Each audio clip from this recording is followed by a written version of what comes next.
जब बात नकली सामानों की हो तो जिक्र चीन का ना आए बेईमानी होगी।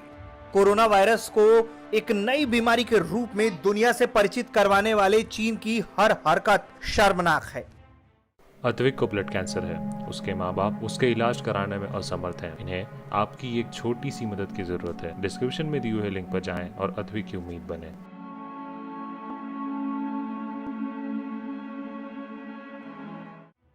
बात कोरोना वायरस के फैलाने की वजहों को नकारने से लेकर इस वायरस से निपटने के लिए जरूरी स्वास्थ्य सामग्रियों की सप्लाई तक में चीन ने दुनिया को धोखा देने का ही काम किया। इस कोरोना महामारी के दौरान जब भी किसी देश ने चीन से मदद मांगी तो चीन ने नकली स्वास्थ्य सामग्रियों का बंडल थमा दिया और उसके बदले में मुनाफाखोरी भी जबरदस्त की।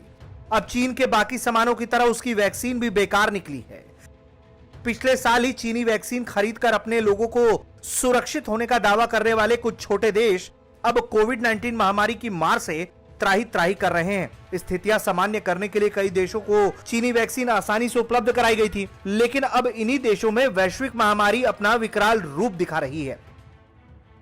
खबर के मुताबिक यह भी कहा जा सकता है कि चीन में निर्मित वैक्सीन संभवतः कोरोना वायरस के नए वेरिएंट को रोकने में बिल्कुल भी कारगर नहीं है। कुछ विशेषज्ञों का कहना है कि अगर ये वैक्सीन इतनी अच्छी होती तो इस तरह का गंभीर संक्रमण फैलने की नौबत ही नहीं आती। इस वैक्सीन महामारी के संक्रमण की अनिश्चितता इसलिए भी बढ़ जा रही है क्योंकि टीकाकरण के अधिक दर वाले देशों में भी नए वेरिएंट का प्रकोप बढ़ता जा रहा है। वैज्ञानिकों ने सामाजिक नियंत्रणों और असावधानी पूर्वक व्यवहार किए जाने पर भी उंगली उठाना शुरू किया है।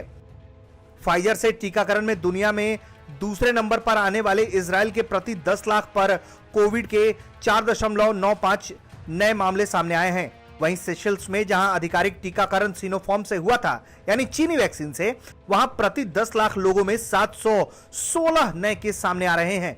चीन और उसके अलावा 90 से अधिक देशों में चीनी वैक्सीन से ही टीकाकरण किया गया।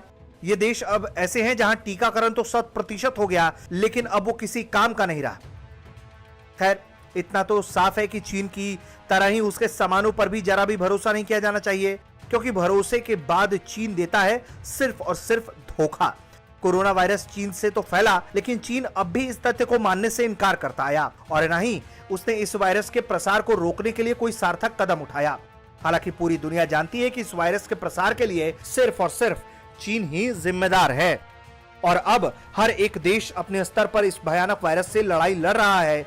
लेकिन चीनी वैक्सीन जिन जिन देशों में लगाई गई, अब वहां कोविड अपना नया विकराल रूप दिखा रहा है। ब्यूरो रिपोर्ट, भारत तक।